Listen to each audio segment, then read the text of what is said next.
옛날 아주 먼 옛날에 산새가 굽이굽이 흐르고 맑은 시냇물이 마을을 휘감아 도는 평화롭고 조용한 산골 마을에 연화라고 불리는 한 여인이 살고 있었습니다.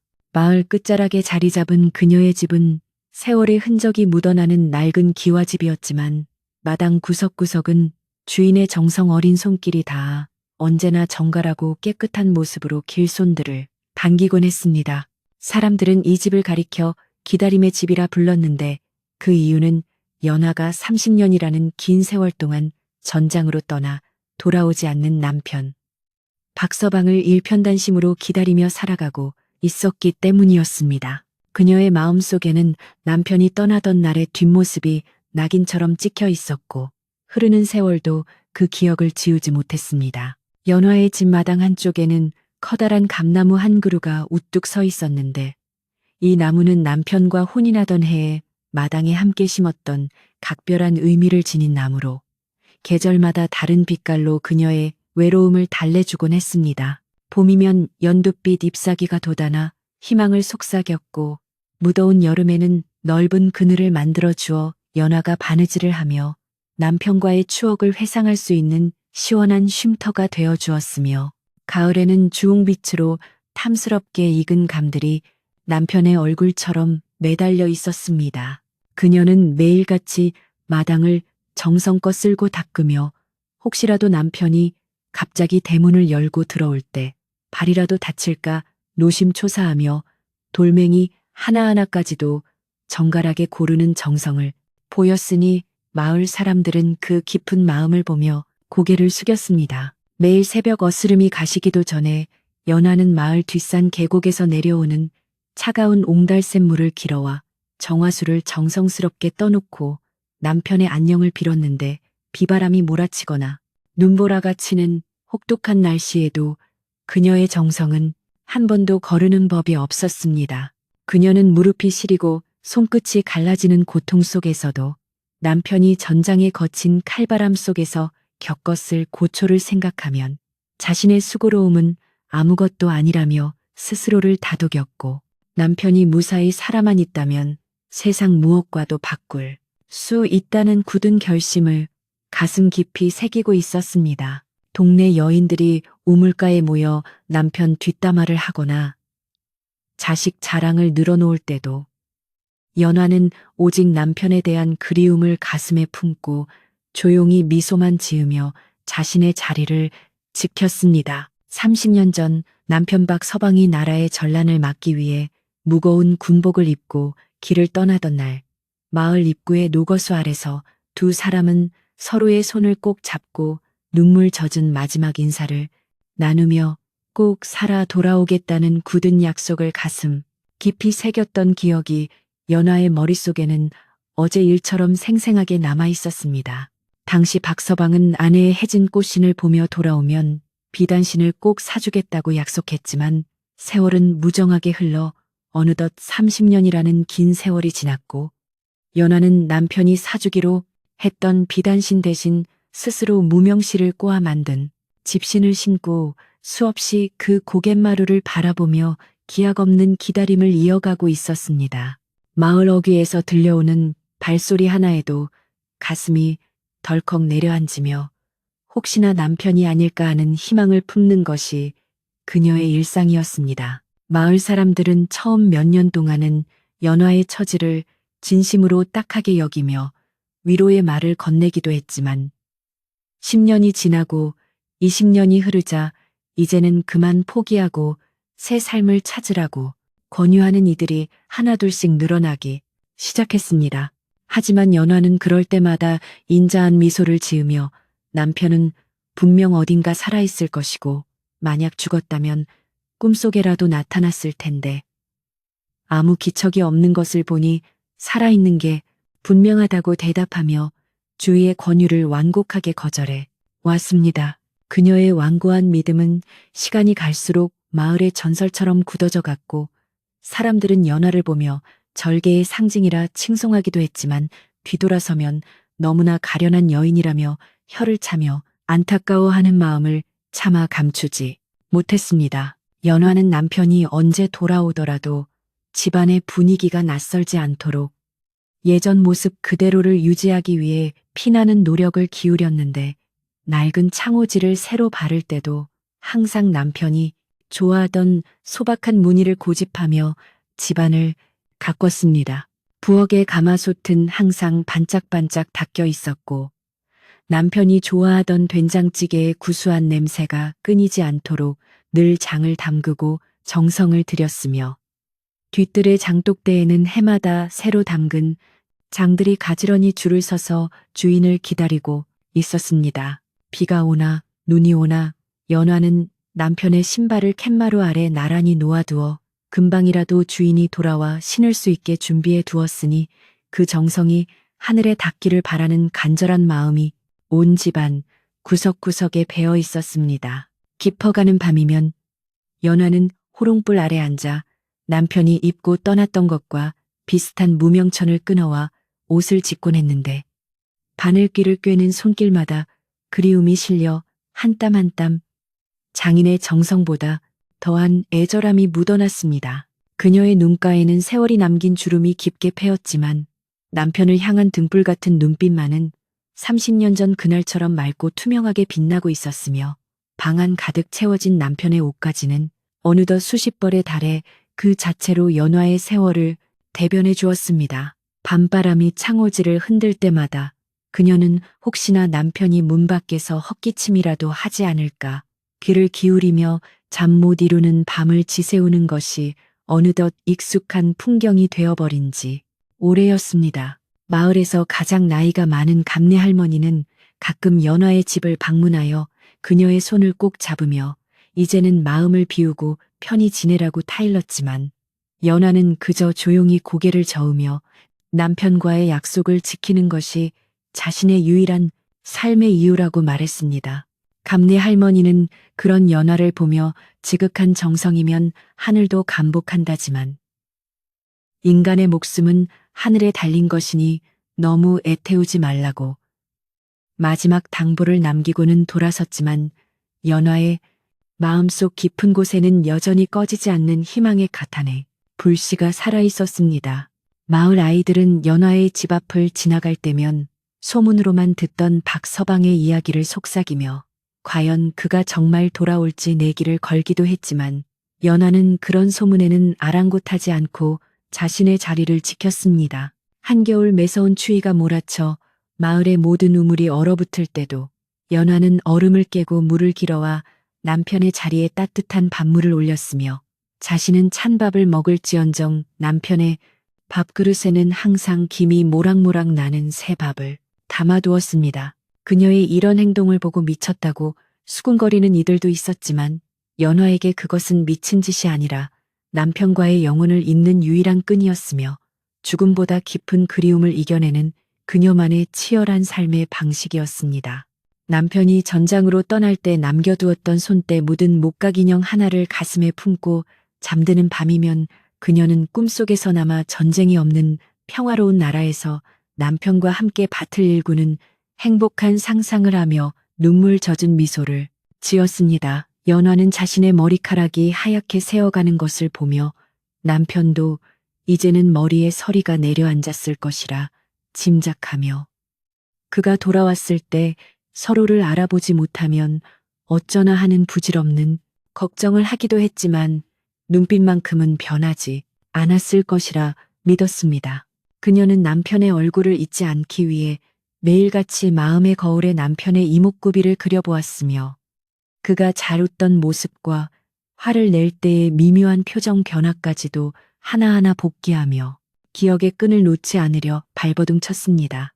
30년이라는 시간은 산천도 바꾸고 마을의 길목도 바꾸어 놓았지만 연화의 방 안쪽에 놓인 남편의 유품들과 그녀의 일편단심만큼은 세월의 풍파를 비껴간 듯 고스란히 그 자리에 머물러 있어 보는 이의 가슴을 먹먹하게 만들었습니다. 마을 입구에는 커다란 당산나무가 있었는데 연화는 장날이면 혹시라도 멀리서 돌아오는 남편의 소식이 들릴까 싶어 그 나무 아래서 해가 질 때까지 먼 길을 바라보며 서 있곤 했으니 그 모습이 마치 한 폭의 그림 같기도 하고 한 맺힌 조각상 같기도 했습니다. 장터에 다녀오는 사람들은 연화에게 괜한 희망을 줄까봐 차마하는 채를 못하고 지나치기도 했으나 연화는 그들의 시선을 피하지 않고 오히려 밝게 인사하며 남편의 행방을 묻는 용기를 잃지 않았습니다. 비록 돌아오는 대답은 항상 모른다는 말뿐이었지만 그녀는 실망하지 않고 내일이면 좋은 소식이 있겠지 하는 자기 최면을 걸며 어둑해진 산길을 내려와 자신의 빈집으로 발길을 옮기며 하루를 정리하곤 했습니다. 연화가 지키는 이 낡은 기와집은 단순히 거주하는 공간을 넘어 남편과의 추억이 깃든 성소와도 같았기에 그녀는 석가래 하나 기둥 하나도 함부로 대하지 않았으며 비가 새면 직접 지붕에 올라가 기와를 손질하는 강인함을 보여주기도 했습니다. 이웃집 박 씨가 일손을 도와주겠다고 나서도 연화는 남편이 돌아와서 자신의 손때가 묻지 않은 것을 보면 섭섭해할 것이라며 극구 사양했으니 그녀의 기다림은 단순한 수동적인 태도가 아니라 온몸을 던져 실천하는 숭고한 행위였습니다. 부엌 아궁이에 불을 지피며 피어오르는 연기를 보며 그녀는 이 연기가 하늘 끝까지 닿아 길 잃은 남편의 코끝을 자극해 집으로 돌아오는 길을 알려주는 이정표가 되기를 간절히 기도하고 또 기도했습니다. 어느덧 연화의 나이도 한갑을 훌쩍 넘겨 60 고개를 바라보게 되었지만 그녀의 정갈한 몸가짐과 남편을 향한 예우는 마을에서 여전히 화제거리가 되었고 젊은 아낙들에게는 진정한 사랑과 인내의 본보기로 여겨지며 존경을 받기도 했습니다. 그녀는 남편이 돌아오면 줄 것이라며 정성껏 모아둔 동전 꾸러미를 보며 남편이 전장에서 얼마나 배가 고팠을지, 얼마나 고생했을지를 생각하면 가슴이 미어지는 아픔을 느꼈지만 그 아픔조차도 사랑의 일부로 받아들였습니다. 방 안의 가구들은 낡아 빛이 바랬지만 연화의 손길로 닦여 윤이 났고 그녀의 마음 또한 오랜 세월의 기다림으로 다듬어져 단단한 옥석처럼 변해 있었으니 그 누구도 그녀의 의지를 꺾을 수 없다는 것을 마을 사람들은 잘 알고 있었습니다. 봄이 오면 산에 피는 진달래를 꺾어다 남편의 자리에 놓아주며 연화는 남편이 꽃을 좋아하던 다정한 성격이었음을 회상하곤 했는데 그 꽃 향기가 방 안을 채울 때면 마치 남편이 곁에 와 앉아 있는 듯한 착각에 빠져 혼잣말을 건네기도 했습니다. 여보, 당신이 좋아하던 진달래가 올해도 이렇게 예쁘게 피었네요. 당신은 지금 어디서 무슨 꽃을 보고 있나요? 라고 묻는 그녀의 목소리는 떨림이 있었지만 결코 슬픔에만 젖어 있지 않은 강인한 생명력을 품고 있었습니다. 그녀는 남편이 돌아오면 가장 먼저 보여줄 수 있도록 남편이 아끼던 책들과 붓을 깨끗이 닦아 책상 위에 올려두었으며 그 붓 끝에 묻은 먹향이 여전히 살아있는 듯한 착각을 불러일으킬 정도로 세심하게 관리했습니다. 여름 장마철이 되어 하늘에 구멍이 뚫린 듯 비가 쏟아지는 날이면 연화는 남편이 비에 젖지는 않았을까 하는 걱정에 잠을 설치며 밤새도록 대문 밖을 살피곤 했는데 빗줄기가 거세질수록 그녀의 불안함은 커졌지만 기도는 더욱 간절해졌습니다. 그녀는 빗물을 받아 마당의 화초들을 가꾸며 남편이 돌아와 이 꽃들을 보면 얼마나 기뻐할까를 상상하며 입가에 엷은 미소를 띄웠고 거센 비바람 속에서도 무너지지 않는 낡은 집을 보며 자신도 이 집처럼 꿋꿋하게 버텨야겠다고 다짐했습니다. 마을 사람들은 비가 오는 날이면 연화가 대문 앞에 서 있는 모습을 보고 그녀의 정신이 온전치 못하다고 생각하기도 했지만 연화에게 그것은 남편을 향한 지극한 예의이자 자신의 존재 증명과도 같았습니다. 가을 바람이 불어와 낙엽이 마당을 뒹구는 소리가 들리면 연화는 남편의 발소리가 아닌가 싶어 하던 일을 멈추고 귀를 기울였으며 찬바람에 남편의 무릎이 시리지 않을까 걱정하며 미리 두툼한 손바지를 지어 준비해두는 주도면 미람을 보였습니다. 그녀는 남편이 떠날 때 입었던 얇은 무명옷이 마음에 걸려 해마다 더 좋은 천을 구해 옷을 지어 올렸고 그 옷들은 장롱 속에 차곡차곡 쌓여 남편의 빈자리를 대신 채워주고 있었으니 그것은 단순한 옷이 아니라 연화의 사랑이 켜켜이 쌓인 결정체였습니다. 가을 달빛이 유난히 밝은 밤이면 연화는 툇마루에 앉아 달을 보며 남편도 저 달을 보고 있을 것이라 믿으며 달님에게 남편의 소식을 전해달라고 애원하는 서글픈 장면을 연출하곤 했습니다. 겨울이 깊어 산골 마을이 온통 하얀 눈으로 뒤덮이면 연화는 가장 먼저 집 앞에 눈을 깨끗이 치워 남편이 돌아오는 길에 미끄러지지 않도록 길을 냈으며 마을 입구까지 나가 남편이 오기를 기다리는 뒷모습은 마을 사람들의 가슴에 시린 기억으로 남았습니다. 눈꽃이 핀 나뭇가지를 보며 연화는 남편의 순수한 마음을 떠올렸고 추운 날씨에도 불구하고 남편의 자리에 정성껏 불을 지펴 방안을 훈훈하게 만들어두는 일을 잊지 않았으니 그녀의 사랑은 계절의 혹독함을 이겨내는 유일한 난로였습니다.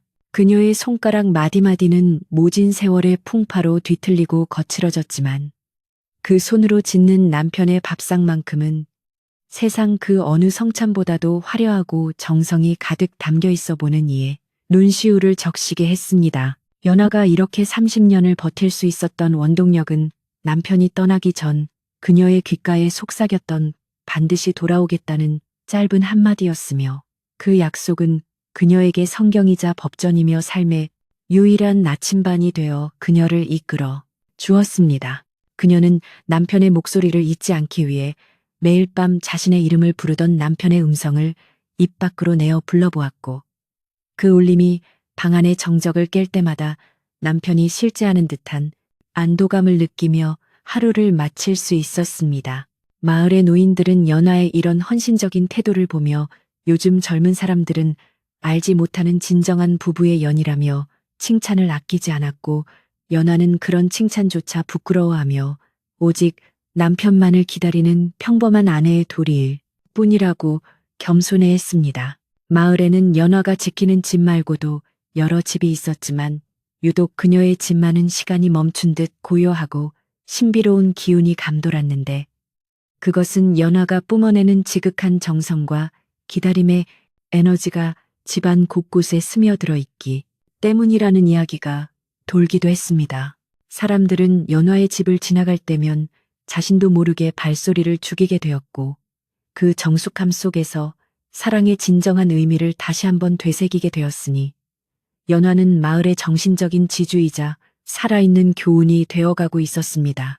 그녀는 자신이 늙어가는 것을 슬퍼하기보다 남편을 만날 날이 그만큼 가까워졌다는 사실에 기뻐하며 매일 거울 속의 자신에게 오늘 하루도 잘 견뎠다고 칭찬하며 스스로를 위로하는 지혜로운 여인이었습니다. 연화는 종종 남편이 좋아하던 들꽃을 찾아 산길램을 헤매기도 했는데 길가에 핀 소박한 꽃 한 송이에서도 남편의 미소를 발견하곤 했으며 그 꽃을 집으로 가져와 화병에 꽂아두고 남편과 대화하듯 하루의 일과를 조곤조곤 들려주었습니다. 오늘은 이웃집 김서방네 아들이 장가를 갔어요. 당신이 있었으면 누구보다 축하해줬을 텐데라고 말하는 그녀의 목소리에는 원망 대신 깊은 애정과 그리움이 가득 차 있어 듣는 이가 있다면 누구나 감동하지 않을 수 없었을 것입니다.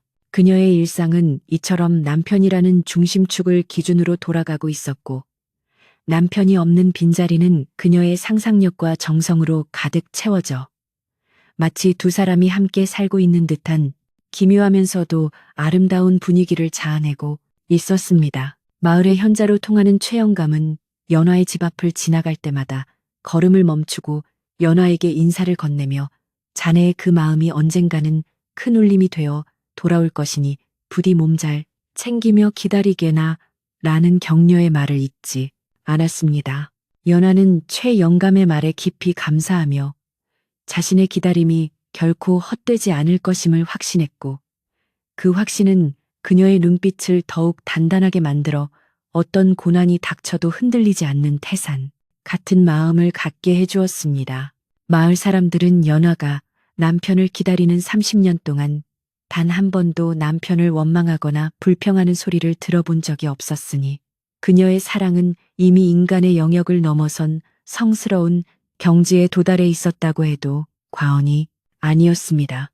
어느덧 연화의 집 처마 밑에는 제비들이 대를 이어 둥지를 틀고 새끼를 치며 생명의 순환을 보여주었는데 연화는 그 제비들이 강남에서 남편의 소식을 물어오지는 않았을까 하는 동화 같은 상상을 하며 새끼들에게 먹이를 주는 어미 제비를 흐뭇하게 바라보았습니다. 그녀는 생명을 소중히 여기는 남편의 성품을 닮아 마당에 들어온 작은 곤충 하나도 함부로 대하지 않았으며 모든 생명체와 교감하며 남편을 기다리는 긴 시간을 외롭지 않게 채워나가고 있었습니다. 그녀의 마음속에는 남편이 돌아왔을 때 부끄럽지 않은 아내가 되기 위해 몸과 마음을 항상 깨끗이 유지하려는 굳은 의지가 서려 있었고 그 기품 있는 모습은 세월이 흐를수록 더욱 빛을 발하여 마을의 자랑이 되었습니다. 그러던 어느 날 여느 때와 다름없이 정화수를 떠놓고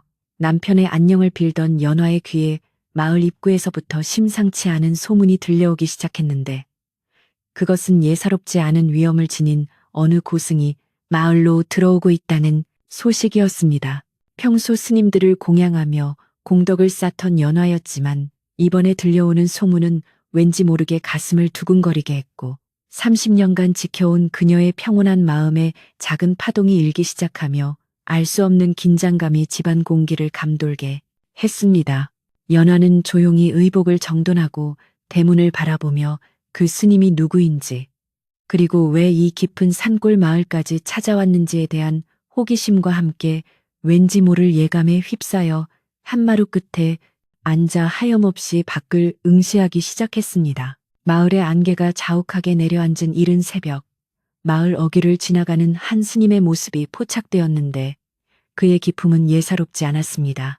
그는 일반적인 탁발승과는 달리 금색실이 섞인 화려하면서도 엄숙한 승복을 입고 있었으며 그가 한 걸음씩 내디딜 때마다 지팡이 끝에 달린 고리들이 맑은 소리를 내며 정적을 깨뜨렸습니다. 마을 사람들은 난생 처음 보는 고승의 등장에 하던 일을 멈추고 넋을 잃은 채 그를 바라보았고 스님의 뒤로는 은은한 향나무 향기가 바람을 타고 번져나가 사람들의 마음을 묘하게 진정시키면서도 동시에 긴장감을 불러일으키고 있었습니다. 고승은 마을 한복판에 위치한 커다란 정자나무 아래에 멈춰 서서 한참 동안 마을의 산세를 살피더니 아주 인자하면서도 슬픈 빛이 서린 미소를 지었습니다. 그런데 그의 얼굴을 자세히 본 마을 노인들은 깜짝 놀라 비명을 지를 뻔했는데 그것은 30년 전 전장에서 죽었다던 연화의 남편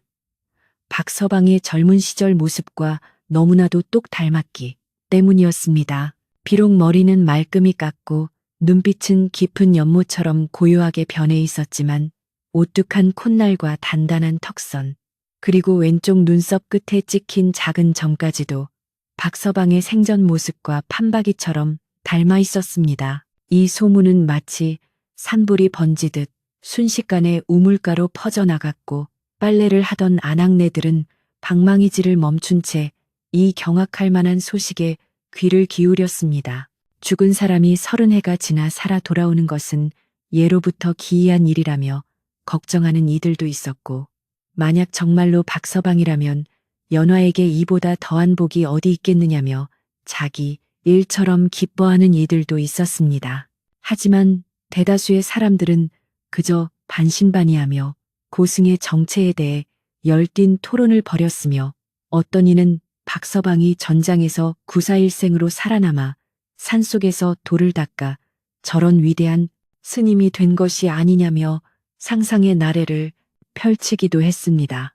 그 무렵 마을에서 입방아 석기를 좋아하던 장씨라는 사내가 있었는데 그는 평소 연화의 정절을 시기하며 그녀가 지키는 집안의 재산을 탐내던 탐욕스러운 인물이었습니다. 장씨는 고승의 등장 소식을 듣자마자 우물가로 달려와 큰 소리로 외치기를 30년 전에 죽은 사람이 어떻게 저렇게 젊은 모습으로 돌아올 수 있겠느냐며 저것은 분명 연화의 재산을 노리고 나타난 가짜 중이거나 사람을 홀리는 요괴가 분명하다고 소란을 피웠습니다.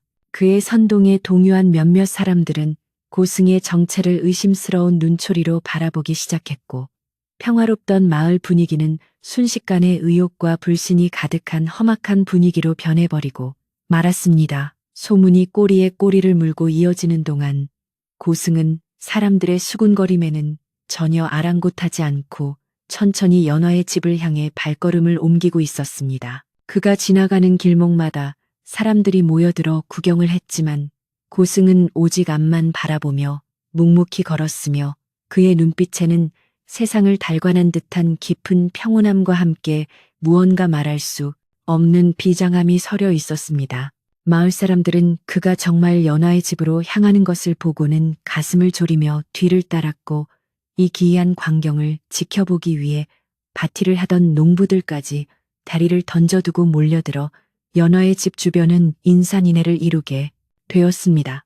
연화는 마당에서 정화수를 갈던 중 대문 밖이 소란스러워지자 의아한 표정으로 빗자루를 내려놓고 대문 쪽으로 향했는데 그곳에는 이미 수많은 사람이 몰려들어 웅성거리고 있었습니다. 사람들의 시선이 향하는 곳을 따라 눈길을 돌린 연화는 멀리서 걸어오는 고승의 모습을 발견하고는 그 자리에 얼어붙은 듯 멈춰서서 가슴을 움켜쥐었습니다. 멀리서 보아도 그 체구와 걸음걸이가 꿈속에서 수천 번은 더 보았던 남편의 모습과 너무나도 닮아 있었기에 그녀의 눈시울은 순식간에 붉어졌고 30년간 억눌러왔던 그리움이 한꺼번에 터져 나오려는 것을 간신히 참아내고 있었습니다. 이때 마을의 가장 존경받는 어른인 최영감이 군중 사이를 헤치고 나와 연화의 곁으로 다가와서는 그녀의 떨리는 어깨를 가만히 짚어주며 낮은 목소리로 진정할 것을 당부했습니다. 최의 영감은 연화야. 세상에는 얼굴이 닮은 사람이 얼마든지 있고 죽은 사람이 다시 돌아오는 일은 하늘의 이치를 거스르는 일이니 너무 마음을 급하게 먹지 말라고 차분하게 조언했습니다. 그는 오랜 세월 겪어온 풍파를 통해 사람의 마음이 얼마나 쉽게 흔들릴 수 있는지를 잘 알고 있었기에 연화가 큰 충격을 받거나 잘못된 판단을 내리지 않도록 곁에서 든든한 버팀목이 되어주기로 결심한 것이었습니다. 하지만 연화의 귀에는 최영감의 조언이 잘 들리지 않았고 그녀의 눈은 오직 다가오는 고승의 일거수일투족에 고정되어 있었으며 심장 소리가 귓가에 울릴 정도로 크게 요동치고 있었습니다. 고승이 한 걸음씩 다가올수록 그녀는 남편과 함께 지냈던 소박한 방과 마당의 감나무, 그리고 그가 떠나던 날의 서글픈 눈동자가 겹쳐 보이며 한청처럼 그의 목소리가 들리는 듯한 착각에 빠져들었습니다. 마을 사람들은 숨을 죽인 채 두 사람의 거리가 좁혀지는 것을 지켜보았고 장 씨는 여전히 뒤쪽에서 저자가 가짜임을 밝혀내야 한다며 삿대질을 멈추지 않아 팽팽한 긴장감이 온 마을을 감돌았습니다. 고승은 드디어 연화의 집 대문 앞에 멈춰섰고 그제야 고개를 들어 연화를 정면으로 응시했는데 그의 깊은 눈동자에는 30년이라는 세월의 무게와 알 수 없는 슬픔이 가득 담겨 있었습니다. 연화는 그의 눈을 마주하는 순간 온몸에 전율이 흐르며 이 사람이 정말 자신의 남편일지도 모른다는 강한 확신에 휩싸여 무릎을 꿇고 주저앉을 뻔했으나 겨우 대문 기둥을 잡고 버텼습니다. 고승은 아무런 말도 없이 한참 동안 연화의 얼굴을 살폈고 그의 입술이 미세하게 떨리는 것을 본 연화는 여보라고 부르고 싶은 충동을 느끼며 눈물을 흘리기 시작했으나 고승은 여전히 침묵을 지키고 있었습니다. 마을의 심술쟁이 장 씨는 이때다 싶어 앞으로 튀어나와 고승에게 큰 소리로 묻기를 당신은 대체 어디서 온 누구이길래 선량한 안악의 마음을 어지럽히느냐며 당장 정체를 밝히라고 고함을 질러댔습니다. 고승은 장 씨의 소란에도 눈 하나 깜짝하지 않고 조용히 염주를 돌리며 입을 열었는데 그의 목소리는 낮고 묵직하면서도 산속의 메아리처럼 깊은 울림이 있어 장 씨의 고함을 단숨에 잠재워 버렸습니다. 나는 그저 길을 가던 나그네일 뿐이며 이 집에 잠시 머물러야 할 인연이 있어 찾아온 것이니 소란을 피우지 말라는 고승의 말에 사람들은 그 위험에 눌려 더는 아무 말도 하지 못했습니다. 최영감은 고승의 기세가 예사롭지 않음을 느끼고는 다시 한번 연화에게 다가가 귀띔하기를 연화야. 이분은 도가 아주 높으신 스님 같으니 우선 안으로 모셔 정중히 대접하며 상황을 지켜보는 것이 좋겠다고 말했습니다. 연화는 최영감의 말에 동의하며 떨리는 손으로 대문을 활짝 열고 스님을 향해 정중히 허리를 굽혀 인사하며 부족한 집이지만 편히 쉬어가시라고 떨리는 목소리로 초대했습니다. 고승은 가볍게 고개를 끄덕이며 마당 안으로 발을 들여놓았고 사람들은 그가 연화의 집으로 들어가는 것을 보며 이제 곧 무언가 엄청난 일이 벌어질 것임을 직감하며 흩어지지 않고 마당 밖을 에워쌌습니다. 고승이 마당에 들어서자마자 그는 연화가 30년 동안 갖고 온 감나무를 향해 천천히 걸어가더니 그 밑동을 가만히 어루만지며 마치 옛 친구를 만난 듯 애틋한 표정을 지어보는 이들의 가슴을 뭉클하게 만들었습니다. 연화는 그 모습을 보며 남편이 살아생전이 감나무에 정성을 쏟던 모습이 떠올라 다시 한번 눈물을 닦아냈고 고승의 행동 하나하나가 남편의 습관과 너무나도 닮아 있다는 사실에 가슴이 미어지는 듯한 고통과 희망을 동시에 느꼈습니다. 그는 나무 주위를 한 바퀴 돌더니 이 나무가 여전히 건강하게 자라고 있는 것을 보니 주인의 마음이 참으로 지극했다고 나지막이 읊조려 연화의 심장을 다시 한번 요동치게 했습니다. 부엌에서는 연화가 미리 준비해둔 따뜻한 찬물이 끓고 있었고 고승은 갯마루에 앉아 연화가 건네는 찻잔을 받으며 잠시 눈을 감고 명상에 잠겼는데 그 고요한 순간마저도 마을 사람들에게는 숨막히는 긴장의 연속이었습니다. 연화는 남편이 차를 마실 때면 항상 찻잔을 두 손으로 감싸 쥐고 향기를 먼저 맡던 버릇을 기억하고 있었는데 고승 역시 똑같은 자세로 차를 대하고 있는 것을 보고는 더는 의심할 여지가 없다고 생각했습니다. 그녀는 고승의 앞에 엎드려 울먹이며 스님 혹시 저를 모르시겠습니까? 30년 전 전장으로 떠났던 박서방님이 아니십니까? 라고 간절하게 물었지만 고승은 여전히 대답 없이 차만 마실 뿐이었습니다. 대문 밖에서 상황을 지켜보던 장씨는 고승이 아무런 대답을 하지 않자 다시 비아냥거리며 저중이 대답을 못하는 것을 보니 분명 가짜가 확실하다며 당장 관가에 신고해서 쫓아내야 한다고 사람들을 부추기기 시작했습니다. 하지만 최영감은 장씨의 입을 막으며 함부로 말하지 말라고 꾸짖었고 고승의 침묵에는 분명 깊은 뜻이 있을 것이니 조금 더 기다려보자며 마을 사람들을 진정시키기 위해 애를 썼습니다. 마을 사람들은 저마다의 추측을 내놓으며 고승의 정체에 대해 열띤 논쟁을 벌였지만 마당 안의 정적은 그 어떤 소란보다도 무겁게 내려앉아 연화와 고승 사이의 묘한 기류를 더욱 선명하게 드러내 주었습니다.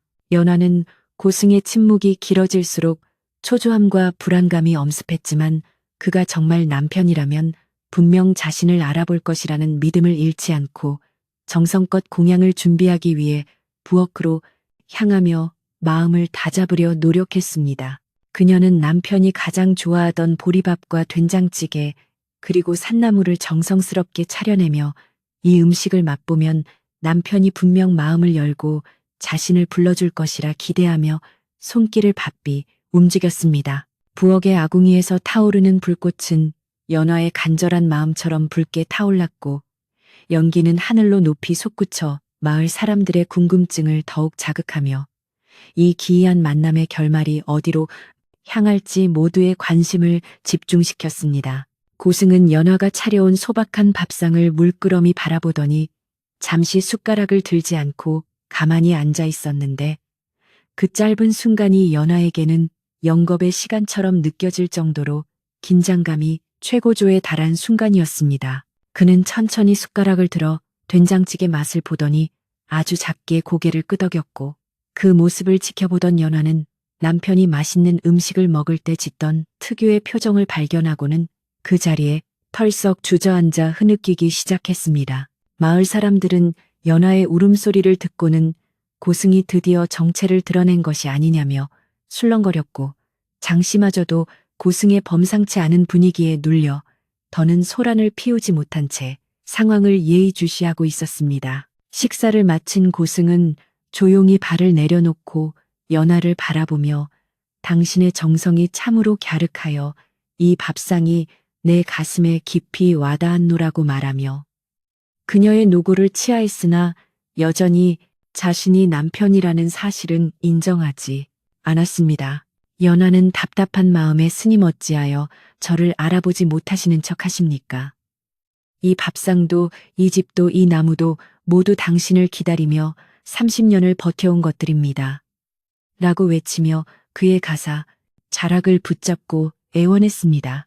고승은 연화의 간절한 외침에도 평정심을 잃지 않고 조용히 그녀의 손을 떼어내며 인연이라는 것은 맺기도 어렵지만 끊기는 더 어려운 법이라고 말해 사람들의 고개를 갸우뚱하게 만들었습니다. 마을의 분위기는 이제 고승에 대한 의심보다는 그가 감추고 있는 비밀이 무엇인지에 대한 궁금증으로 바뀌어갔고 최 영감은 이 만남이 단순한 재회가 아니라 무언가 거대한 운명의 소용돌이 속에 있음을 직감하게 되었습니다. 그는 마을 사람들에게 이제 그만 각자의 집으로 돌아가라며 해산시켰지만 몇몇 고집 센 사람들은 여전히 연화의 집 주변을 맴돌며 내일 아침에 벌어질 일을 기대하며 밤을 지새울 기세를 보였습니다. 연화는 그날 밤 고승을 사랑방에 모시고 자신은 문 밖에서 뜬 눈으로 밤을 지새우며 고승의 숨소리 하나하나에 귀를 기울였고 30년 만에 찾아온 이 기적이 환상이 아니기를 간절히 빌고 또 빌었습니다. 어느덧 밤은 깊어 사방이 고요해졌고 마을의 개 짖는 소리조차 들리지 않는 정적 속에서 연화는 사랑방의 호롱불 빛이 창호지에 비치는 것을 보며 남편의 실루엣을 하염없이 바라보다 눈물을 흘리며 지난 세월을 회상했습니다. 그녀는 만약 저분이 정말 남편이라면 왜 진작 돌아오지 않았는지, 그리고 왜 스님이 되어 나타났는지 묻고 싶은 것이 산더미 같았지만 그가 살아있다는 사실만으로도 감지덕지하며 가슴을 쓸어내렸습니다. 하지만 고승이 내뱉은 알 수 없는 말들과 차가운 태도는 그녀의 마음 한구석에 불안한 그림자를 드리웠고 내일이면 밝혀질 진실이 무엇일지 두려움과 설레임이 교차하는 가운데 새벽닭이 울기만을 기다리고 있었습니다. 이튿날 아침, 마을은 평소보다 일찍 활기를 띠었으며 사람들은 어제의 소문이 사실인지 확인하기 위해 다시 연화의 집 앞으로 모여들었고 장씨는 이번에야말로 고승의 정체를 밝혀내겠다며 단단히 벼르고 나타났습니다. 연화는 부은 눈을 비비며 일찍 일어나 고승을 위한 아침 공양을 준비했고 고승은 새벽 예불을 마친 듯 정갈한 모습으로 방에서 나와 마당을 거닐며 집안 곳곳을 살피고 있었습니다. 그는 마치 자신의 집인 양 익숙하게 뒤뜰의 장독대를 살피고 우물가의 두레박을 만져보는 등 예전의 기억을 더듬는 듯한 행동을 보여 지켜보는 사람들의 의혹을 확신으로 바꿔놓고 있었습니다. 최 영감은 다시 한번 연화의 집을 방문하여 고승에게 정중히 인사하며 스님, 이 마을 사람들이 모두 스님의 정체에 대해 궁금해하고 있으니 이제는 그 진실을 조금이라도 들려주실 수 없겠느냐며 정중하게 요청했습니다. 고승은 최 영감의 물음에 잠시 침묵하더니 이제 때가 된 것 같다며 마을 사람들을 모두 마당으로 불러 모으라고 말했고 그 말 한마디에 마을은 순식간에 소용돌이치듯 소란스러워지며 사람들은 앞다투어 연화의 집 마당으로 들이닥쳤습니다. 연화는 고승의 곁에서 바들바들 떨며 그가 내뱉을 첫마디가 무엇일지 숨을 죽였고 장씨는 팔짱을 낀 채 어디 한번 거짓말을 해보라는 듯 매서운 눈초리로 고승을 노려보고 있었습니다. 마당에는 어느덧 수십 명의 마을 사람이 모여 고요한 정적 속에 고승의 입술만 바라보고 있었으며 바람조차 숨을 죽인 듯 나뭇잎 하나 흔들리지 않는 팽팽한 긴장감이 마당 가득 차올랐습니다. 고승은 천천히 가사 자락을 정리하며 자리에 앉아 연화를 똑바로 쳐다보았는데 그의 눈에는 이제껏 보지 못한 서글픈 빛이 서려 있었고 그 눈빛을 본 연화는 무언가 불길한 예감에 가슴이 철렁 내려앉았습니다. 고승은 깊은 한숨을 내쉬더니 드디어 입을 열어 자신의 신분과 30년간의 행적을 밝히기 시작했고 그 첫 문장이 시작되자마자 마당에 모인 모든 사람은 경악을 금치 못하며 서로의 얼굴을 쳐다보기에 바빴습니다. 그는 나지막하고도 단호한 목소리로 내가 이 집의 주인이었던 박서방인 것은 맞으나 당신이 그토록 기다리던 남편 박서방은 30년 전 이미 내 손으로 죽였노라고 선언하며 마당 전체를 차가운 충격 속으로 몰아넣었습니다. 연화는 그 말을 듣는 순간 세상이 무너져 내리는 듯한 충격을 받으며 비명을 지르려 했으나 목소리가 나오지 않아 가슴을 쥐어짜며 뒤로 넘어졌고 마을 사람들은 고승의 잔인한 고백에 아연실색하며 소리를 지르거나 웅성거리기 시작했습니다. 이 충격적인 발언과 함께 연화의 집마당은 순식간에 눈물바다와 의욕의 도가니로 변해버렸고 30년의 기다림이 끝나는 순간 찾아온 이 비극적인 진실 앞에 모든 이는 숨을 멈출 수밖에 없었습니다. 고승의 그 충격적인 말은 맑은 하늘에 날벼락이 떨어지는 것처럼 연화의 심장을 갈기갈기 찢어 놓았고 마당에 모인 사람들은 서로의 얼굴을 쳐다보며 어찌할 바를 몰라 당황스러운 기색을 감추지 못했습니다.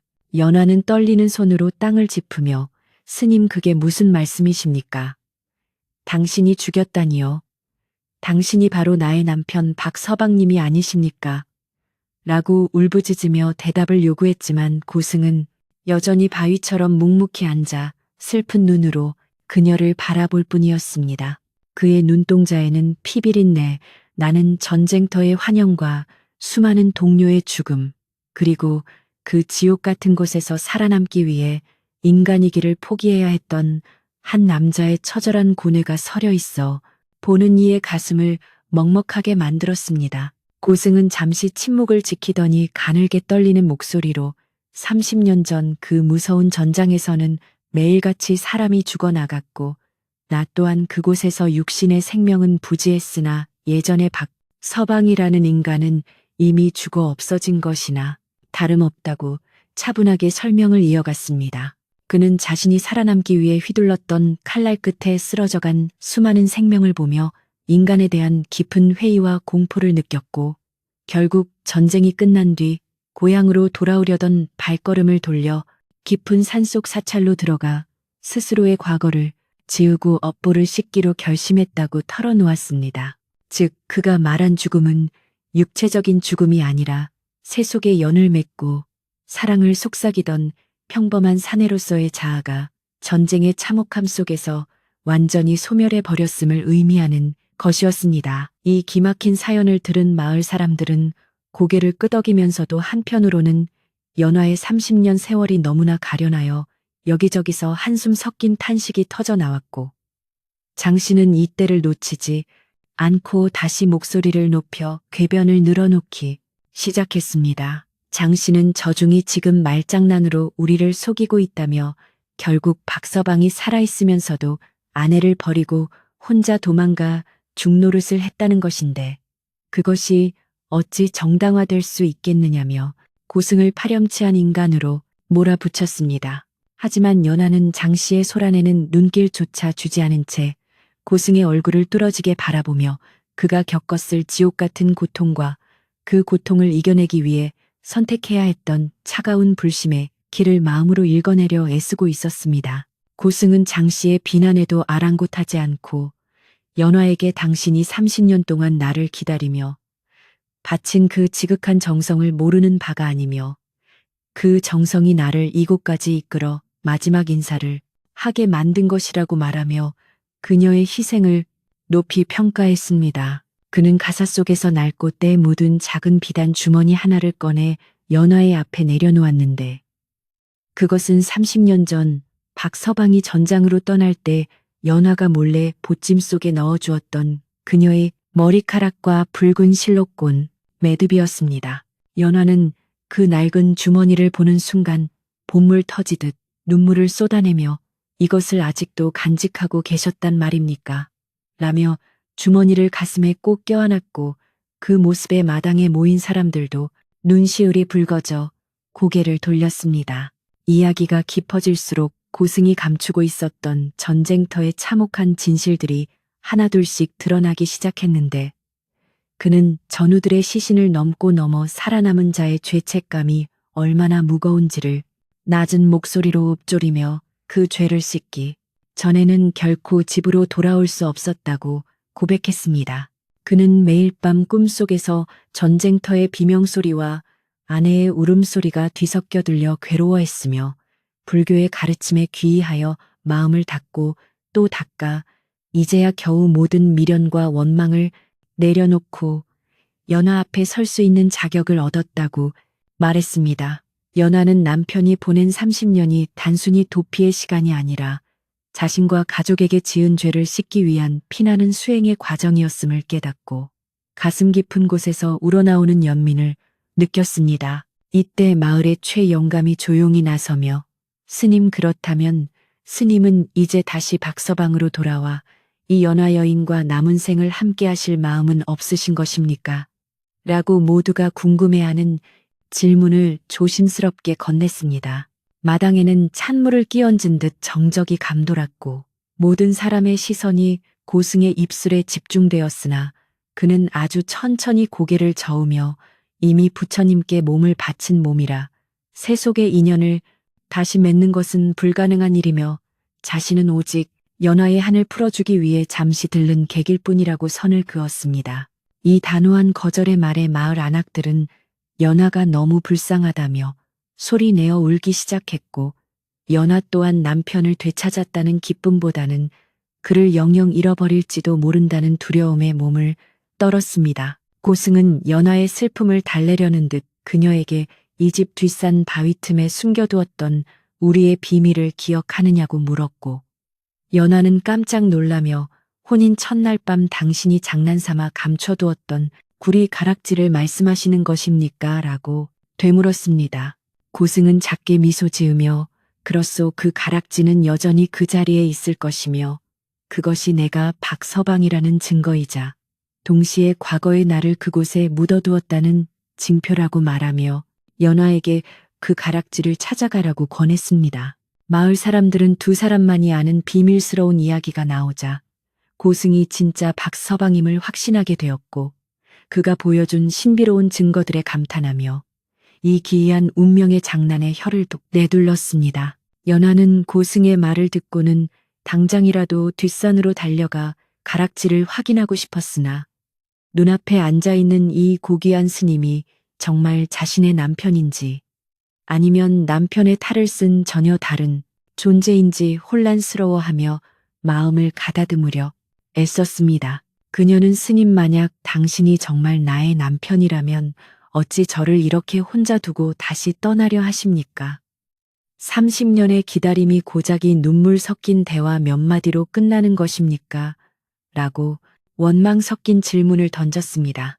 고승은 연화의 물음에 대답 대신 조용히 손을 들어 마당의 감나무를 가리키며 저 나무가 30년 동안 자라며 열매를 맺고 지기를 반복했듯이 우리의 인연 또한 형태를 바꾸어 계속될 것이니 슬퍼하지 말라고 그녀를 다독였습니다. 마을 사람들은 이제 고승을 가짜라고 의심하던 마음을 거두고 그가 겪었을 고통과 연화의 기구한 운명에 진심으로 공감하며 두 사람이 어떤 결론을 내릴지 숨죽여 지켜보았는데 심하는 여전히 구석에서 투덜거리며 무언가 꿍꿍이를 꾸미는 듯한 눈빛을 번뜩였습니다. 장씨는 고승이 재산을 포기하고 떠나겠다고 하자 속으로 쾌재를 불렀으나 연화가 고승을 따라 절로 가버리거나 고승이 마음을 바꿔 주저앉을까봐 노심초사하며 마을 사람들에게 저중이 마을의 질서를 어지럽히고 있으니 빨리 내보내야 한다고 소문을 퍼뜨렸습니다. 하지만 이미 마을 사람들의 마음은 고승의 진심 어린 이야기에 감동해 있었기에 장 씨의 선동은 공허한 메아리가 되어 사라질 뿐이었습니다. 고승은 연화에게 자신이 30년 동안 수행하며 직접 필사한 경전 한 권을 건네주며 이 책 속에 내가 당신을 향해 보냈던 기도의 마음이 다 담겨 있으니 외롭고 힘들 때마다 이 책을 읽으며 마음의 평화를 찾으라고 당부했습니다. 연화는 그 경전의 갈피마다 배어있는 묵향과 남편 특유의 힘있는 필체를 확인하며 그가 비록 몸은 떨어져 있었으나 마음만큼은 항상 자신과 연결되어 있었음을 느끼고 비로소 원망의 마음을 조금씩 내려놓기 시작했습니다. 그녀는 경전을 가슴에 안고 스님 당신의 뜻이 그러하시다면 저 또한 당신의 결정을 따르겠습니다. 하지만 오늘 밤만은 제 곁에서 따뜻한 밥 한 끼를 더 드시고 가십시오. 라고 간청했고 고승은 이번에는 거절하지 않고 고개를 끄덕였습니다. 밤이 되자 연화는 마을 사람들을 모두 집으로 돌려보낸 뒤 고승을 위해 마지막이 될지도 모르는 정성스러운 저녁상을 차리기 시작했는데 그녀의 손길은 이전보다 훨씬 평온하고 경건한 모습으로 변해 있었습니다. 그녀는 남편이 전장에서 그토록 그리워했을 고향의 맛을 담기 위해 텃밭에서 갖다 온 채소들과 직접 담근 장으로 정갈한 음식을 장만했고 부엌 아궁이의 불길은 연화의 마음속에 남아있던 응어리를 태우듯 활활 타올랐습니다. 고승은 방 안에서 가만히 눈을 감고 연화가 음식을 준비하는 소리를 들으며 30년 전 자신의 아내가 부엌에서 내던 그 정겨운 소리들을 추억하며 조용히 염주를 돌리고 있었습니다. 이 무렵 장 씨는 연화의 집 담벼락 너머로 안을 훔쳐보며 고승이 정말 아무것도 가져가지 않는지 감시하고 있었는데 그의 머릿속에는 오직 연화의 집과 땅을 어떻게 가로챌까 하는 생각뿐이어서 이 숭고한 재회의 순간을 더럽히고 있었습니다. 그는 고승이 연화에게 준 경전 속에 혹시 보물지도나 큰돈이 되는 비밀이 숨겨져 있지 않을까 하는 망상에 사로잡혀 기회를 봐서 그 책을 훔치려는 계획을 세우며 어둠 속에서 숨죽이고 있었습니다. 하지만 연화의 집 주변에는 그녀를 진심으로 걱정하는 몇몇 마을 청년들이 최영감의 지시를 받고 보초를 서고 있었기에 장 씨의 비겁한 계획은 실행에 옮겨지기가 쉽지 않은 상황이었습니다. 연화는 상을 차려 방으로 들어가며 스님 식사 올리겠습니다. 라고 조심스럽게 말했고 고승은 천천히 눈을 떠 연화를 바라보며 당신의 정성이 참으로 지극하여 내 마음이다. 훈훈해지는구려. 라고 화답하며 상 앞에 앉았습니다. 두 사람은 30년이라는 긴 세월의 간극을 사이에 두고 마주 앉아 말없이 음식을 나누어 먹었는데 그 침묵 속에는 그 어떤 화려한 수식어보다도 깊고 진한 사랑과 이해의 언어들이 오가고 있었습니다. 고승은 밥 한 톨 국물 한 방울도 남기지 않고 깨끗이 비워 연화의 정성에 보답했고 연화는 남편의 식사하는 모습을 지켜보는 것만으로도 지난 세월의 보상을 받는 듯한 평온함을 느꼈습니다. 식사를 마친 후 고승은 연화에게 이제 내가 왜 30년 전에 박서방을 내 손으로 죽였다고 말했는지 이해하겠느냐고 물었고 연화는 눈물을 닦으며 예 스님, 그 말씀은 전쟁의 비극 속에서 순수했던 인간성이 파괴된 고통을 의미하신 것이겠지요. 라고 대답했습니다. 고승은 고개를 끄덕이며 맞소. 나는 그 고통을 이기기 위해 스스로를 죽이고 다시 태어나는 길을 택했소. 하지만 오늘 당신을 만나 비로소 나의 마지막 남은 인간적인 미련마저도 깨끗이 씻어낼 수 있게 되었소라고 말하며 그녀의 손을 가만히 잡아주었습니다. 연화는 남편의 따뜻한 체온을 느끼며 이것이 꿈이 아님을 실감했고 비록 승복을 입은 스님의 모습이지만 그 품 안의 따뜻함만은 예전 박서방의 것과 다름없음을 확인했습니다. 그때 갑자기 대문 밖에서 장 씨의 비명소리와 함께 우당탕거리는 소란이 들려왔고 연화와 고승은 의아한 표정으로 밖을 내다보았는데 장 씨가 담을 넘으려다 보초를 서던 청년들에게 붙잡혀 마당으로 끌려오고 있었습니다.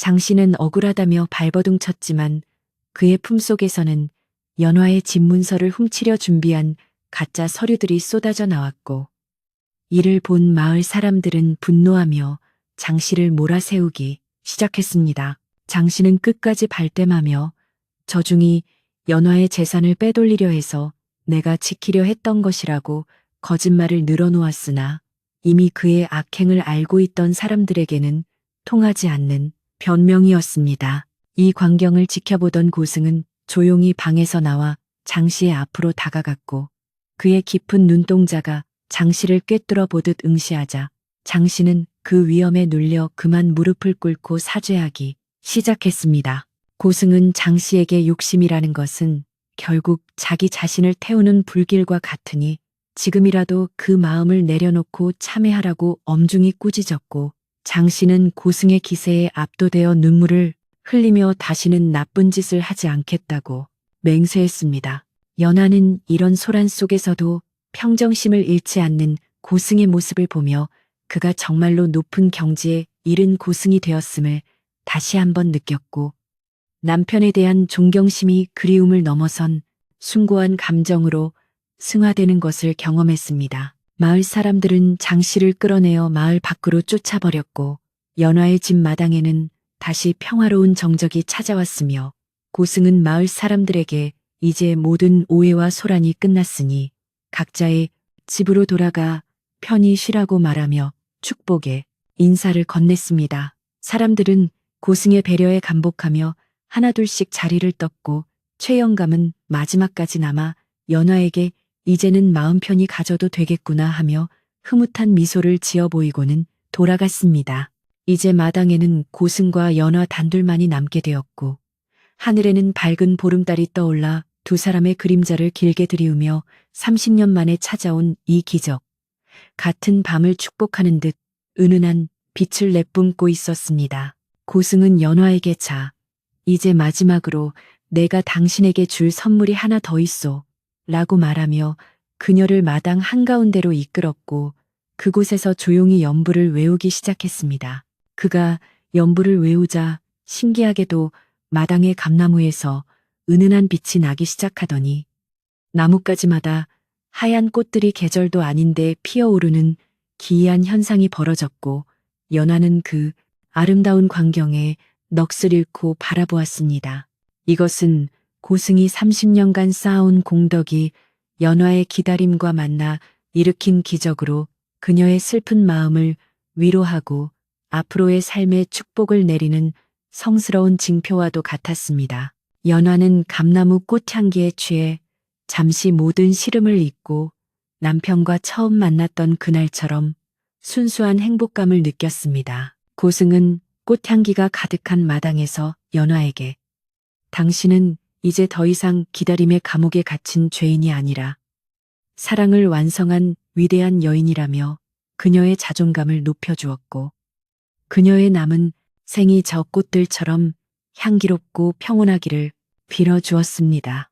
연하는 고승의 축복에 깊이 감사하며 이제는 당신을 원망하지 않고 당신이 가는 길을 기쁜 마음으로 응원하겠다고 약속했고 그 약속은 두 사람 사이에 보이지 않는 벽을 완전히 허물어버리는 화해의 선언이 되었습니다.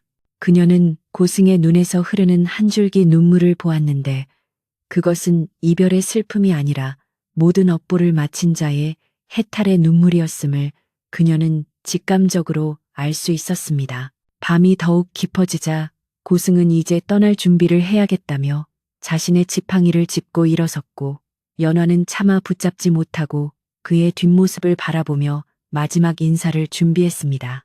고승은 대문을 나서기 전 연화에게 뒤돌아보며 부디 건강하고 평안하시오. 우리의 인연은 여기서 멈추는 것이 아니라 극락왕생하는 그날 다시 꽃피울 것이오. 라고 마지막 말을 남겼습니다. 연화는 대문 기둥을 붙잡고 멀어져가는 고승의 뒷모습을 향해 허리를 굽혀 정중히 인사하며 부디 조심히 가십시오. 나의 남편이자 나의 스승이신 분이여 라고 마음속으로 외치며 눈물을 삼켰습니다. 고승의 지팡이 소리는 어둠 속으로 점점 멀어져 갔고 마을의 새벽 공기는 차가웠지만 연화의 가슴속은 그 어느 때보다 따뜻한 불씨가 지펴져 있었습니다. 이튿날 아침 연화는 어제 고승이 말했던 뒷산 바위 틈으로 달려가 이끼 낀 틈새를 정성스럽게 뒤지기 시작했고 마침내 그곳에서 녹이 슬었지만 여전히 그 형태를 유지하고 있는 구리 가락지 하나를 발견했습니다. 그녀는 그 가락지를 손가락에 끼워보며 남편이 살아있다는 증거와 그가 자신을 잊지 않았다는 확신을 다시 한번 확인했고 그것을 목걸이로 만들어 가슴 깊이 간직하기로 결심했습니다.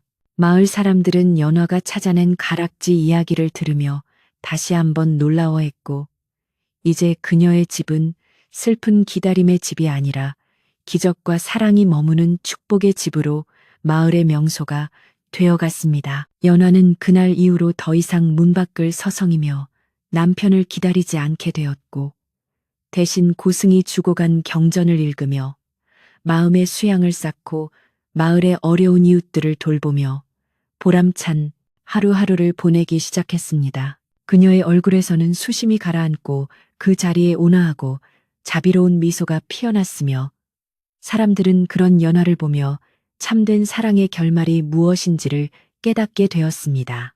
비록 남편과 함께 살지는 못하게 되었으나 연화에게는 남편의 마음과 축복이 온 집안에 가득했기에 그녀는 더 이상 외롭지 않았으며 오히려 전보다 더 풍성하고 단단한 삶을 살아가게 되었습니다. 이 모든 이야기는 마을 사람들의 입을 통해 대대로 전해 내려오며 30년의 기다림 끝에 얻은 진정한 해탈과 사랑의 가치를 일깨워주는 교훈이 되었고 연화의 집 마당에 있던 감나무는 그 이후로도 해마다 유난히 크고 단 감을 맺어 길손들의 배고픔을 달래주었다고 합니다.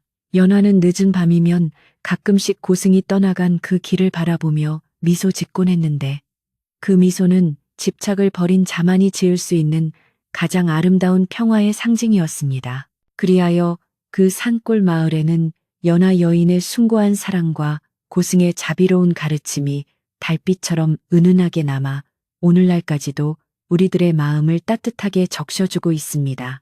날이 밝자 고승은 마을 사람들을 다시 연화의 집 마당으로 불러 모았는데 그의 표정은 어제보다 훨씬 맑고 투명해 보였으며 그의 등 뒤로 비치는 아침 햇살은 마치 부처님의 광배처럼 신비로운 빛을 내뿜고 있었습니다.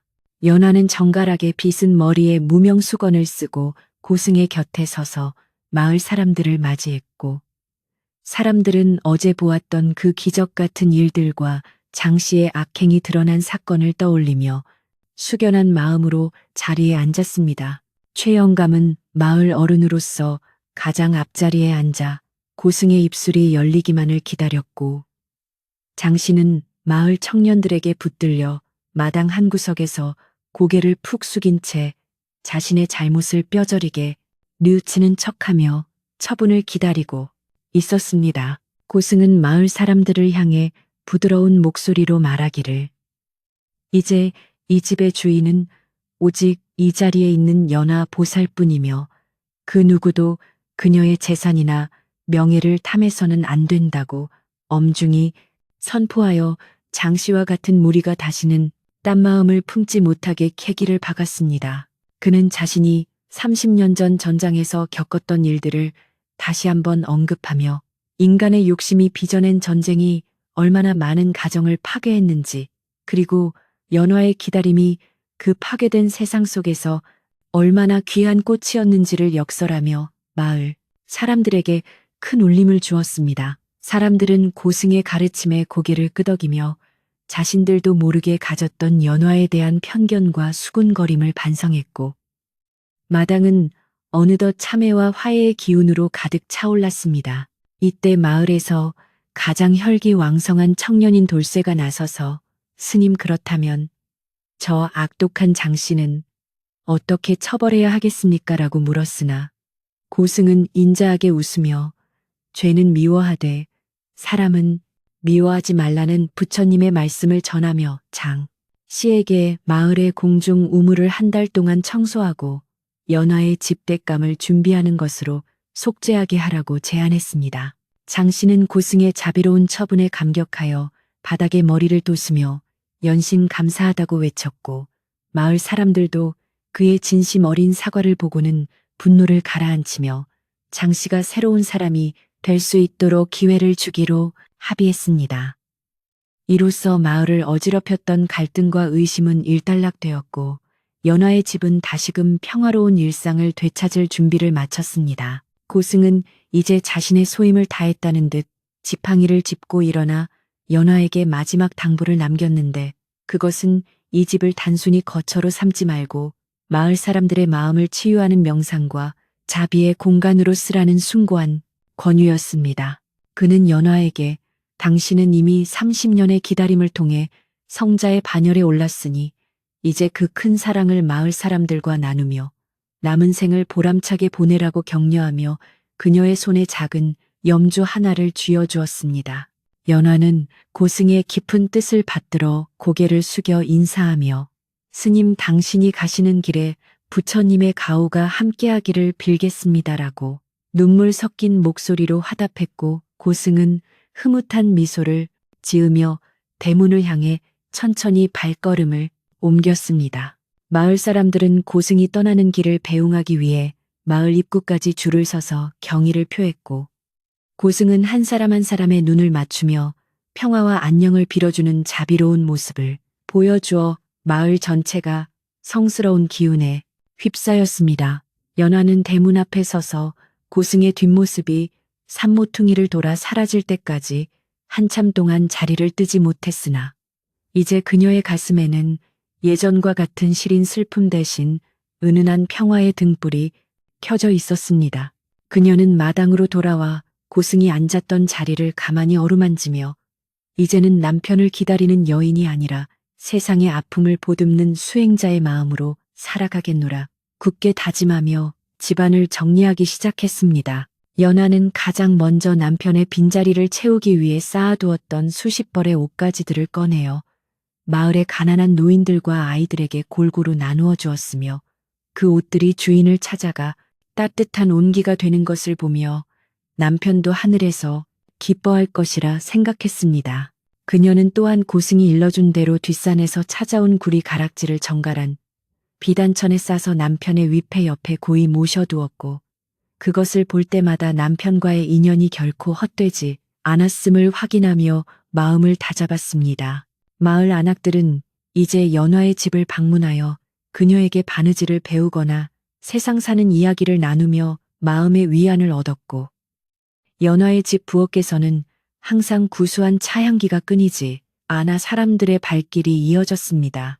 장 씨는 고승의 말대로 매일 새벽같이 일어나 마을 우물을 청소하고 연화의 집 마당의 쓸댐감을 정성껏 준비해다 바치며 자신의 지난날을 진심으로 참회하는 모습을 보여 마을 사람들의 신뢰를 조금씩 회복해 나갔습니다.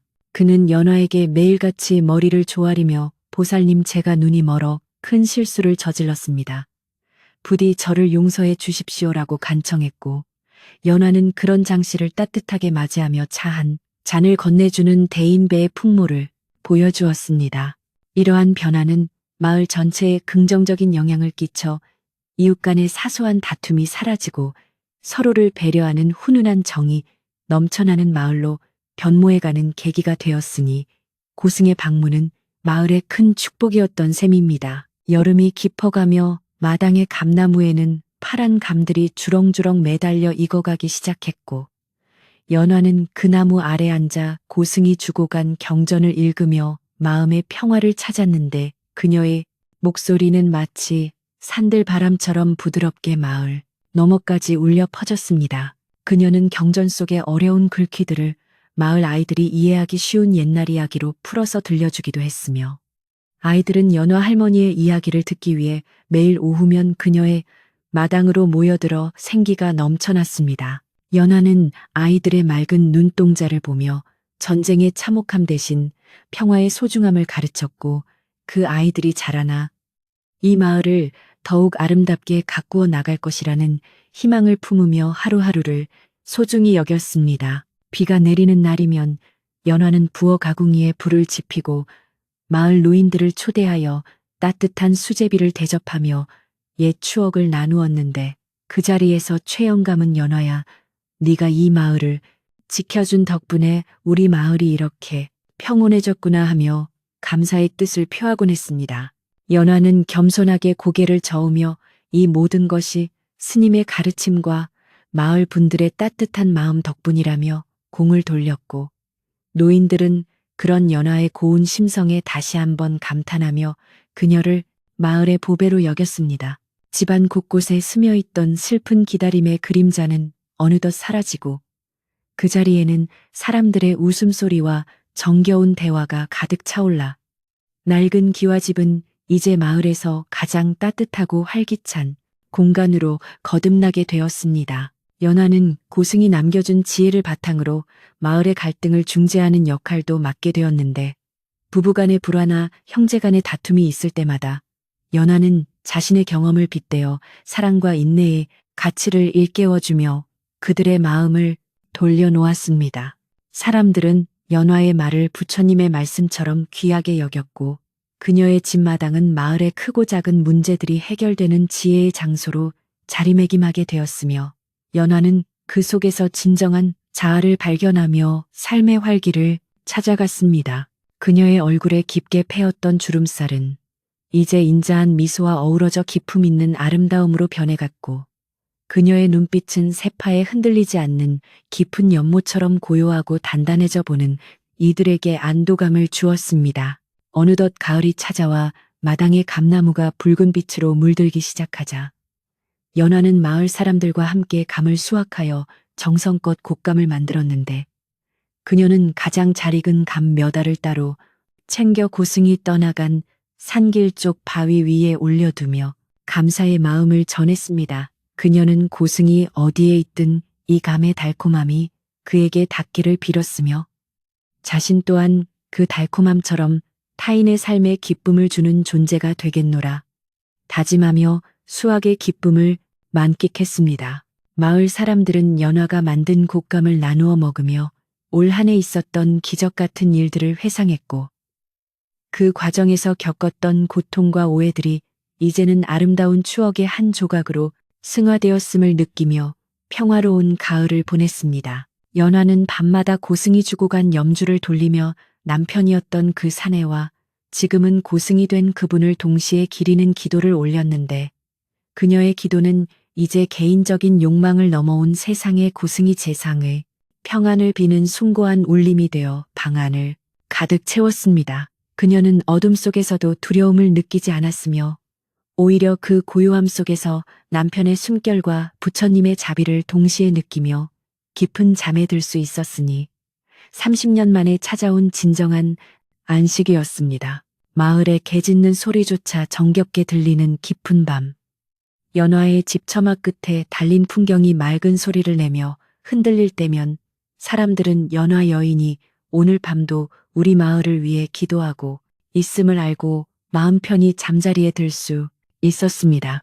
겨울이 다가와 첫눈이 내리는 날 연화는 마당에 눈을 쓸며 작년 이맘때와는 전혀 다른 기분을 느꼈는데, 작년에는 남편이 올길을 닦는 간절함이었다면 올해는 온 세상을 하얗게 덮어주는 하늘의 자비에 감사하는 평온함이었습니다. 그녀는 눈을 치우다 말고 잠시 멈춰서서 하늘을 올려다보며 여보 당신도 지금 이 눈을 보고 계신가요? 당신이 알려준 평화가 제 마음속에 가득합니다라고 나지막이 읊조리며 행복한 눈물을 흘렸습니다.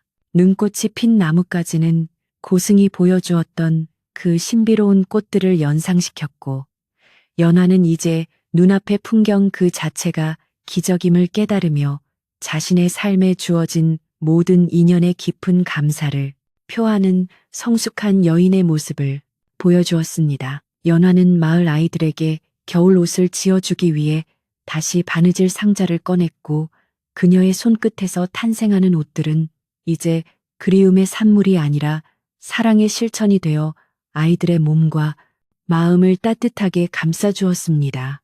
그녀는 바느질을 하며 고승이 들려주었던 전쟁터의 참혹한 이야기를 떠올리며 이 아이들만은 그런 아픔을 겪지 않도록 세상이 더 따뜻해지기를 빌었고, 그녀의 정성이 깃든 옷을 입은 아이들은 마을을 뛰어다니며 연화, 할머니가 최고라며 엄지손가락을 치켜 세웠습니다.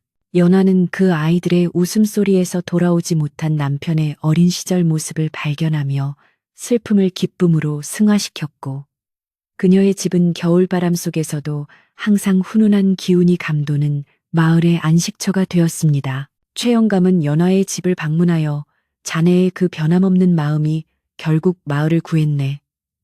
자네는 우리 마을의 산증인이자 희망이라네라며 찬사를 아끼지 않았고, 연화는 그저 조용히 미소 지으며 제가 한 일은 그저 제 자리를 지킨 것뿐입니다라고 겸손하게 대답했습니다. 그녀는 자신의 삶이 타인에게 희망이 될 수 있다는 사실에 감사하며 더욱 자신을 낮추고 이웃을 섬기는 자세로 일관했으며, 그 기품 있는 태도는 마을의 젊은 부부들에게 귀감이 되어 마을의 가풍을 바로잡는데 큰 역할을 했습니다.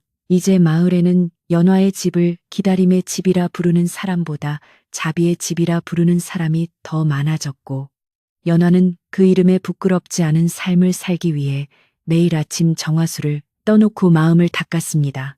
어느 날 고승이 머물고 있다는 먼 곳의 사찰에서 한 젊은 승려가 연화의 집을 찾아와 고승의 안부와 함께 작은 서신 하나를 전해주었는데, 그 서신에는 당신의 평온한 소식을 들으니 내 마음의 짐도 다 내려놓게 되었소. 부디 그 마음 변치 말고 중생을 보살피시오라는 짧지만 깊은 격려가 담겨 있었습니다. 연화는 그 편지를 읽고 또 읽으며 고승과의 인연이 시공간을 초월하여 이어지고 있음을 느꼈고, 그의 격려에 보답하기 위해서라도 더욱 열심히 정진하겠노라 다듬으며 편지를 가슴 깊이 간직했습니다. 젊은 승려는 연화의 온화한 기품에 감동하여 보살님의 명성을 익히 들었습니다.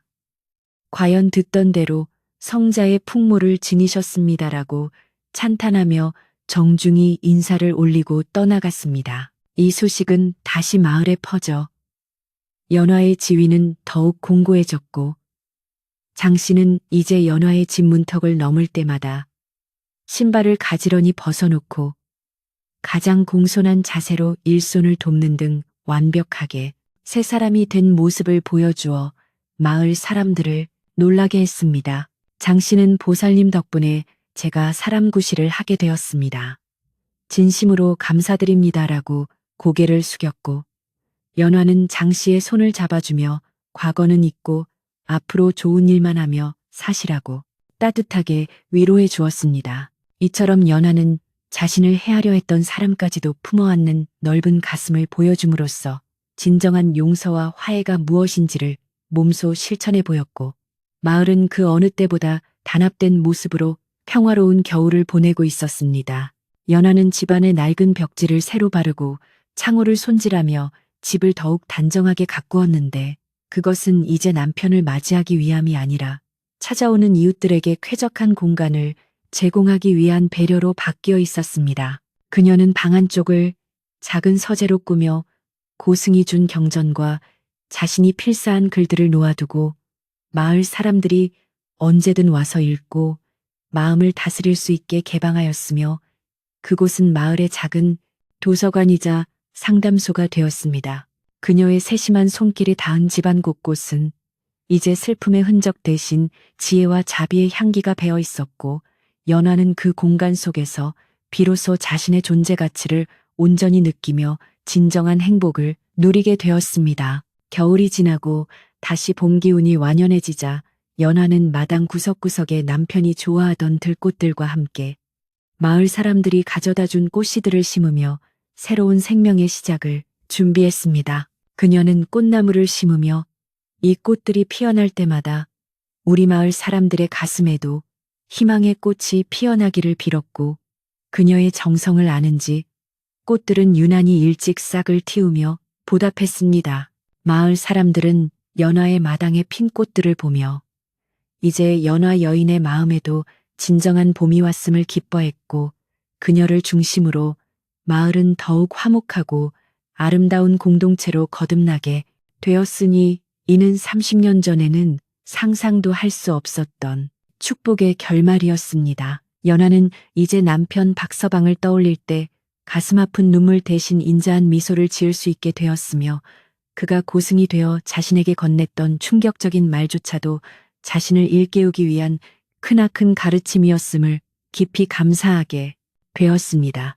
그녀는 죽음보다 깊은 그리움을 이겨내고 얻은 이 평화가 세상 그 무엇보다 소중함을 알기에 매 순간을 정성스럽게 살아갔으며 그녀의 삶 자체가 하나의 거대한 이야기가 되어 마을의 전설로 남게 되었습니다. 밤이 깊어 호롱불을 끌 때면 연화는 창문 너머로 들려오는 시냇물 소리에 귀를 기울이며 오늘 하루도 보람찼음에 만족하고 내일의 밝은 태양을 기다리며 평온하게 눈을 감았습니다.